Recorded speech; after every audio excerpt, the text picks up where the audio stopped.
By the end of World War II, more than 50 million people have died in the bloodiest conflict in the history of the world. The hope for peace in Europe is being overshadowed by the specter of a dangerous new war with the communist Soviet Union. NATO lacks a leader to guide its member nations through this dangerous and uncertain time. The person best qualified to assume this international leadership role is General Dwight D. Eisenhower.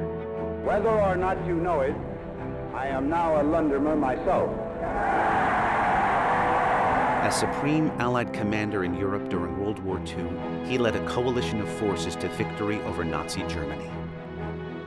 Now, U.S. President Harry Truman and the European heads of government believe that only he has the credibility and stature to create a strong military organization under NATO that can guard against Soviet aggression. The leaders of 11 NATO member nations asked President Truman to appoint Eisenhower as Supreme Allied Commander Europe. Truman agrees with this appointment.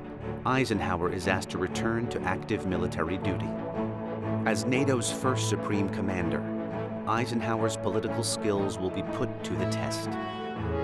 The American public, weary from 2 world wars and now facing yet another extended conflict in Korea, is unconvinced that U.S. forces should be permanently stationed in Europe. Through its history, the United States has largely remained isolated from foreign wars.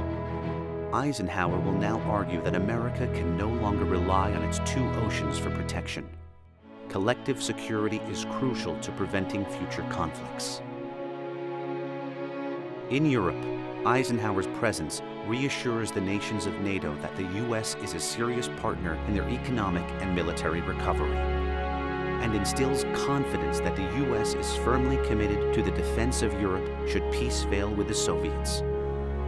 Eisenhower's vision, determined leadership, and hard work in the early, tenuous days of the Cold War restores confidence among European people at all levels, allowing them to rebuild from the devastation of World War II and resist Soviet aggression.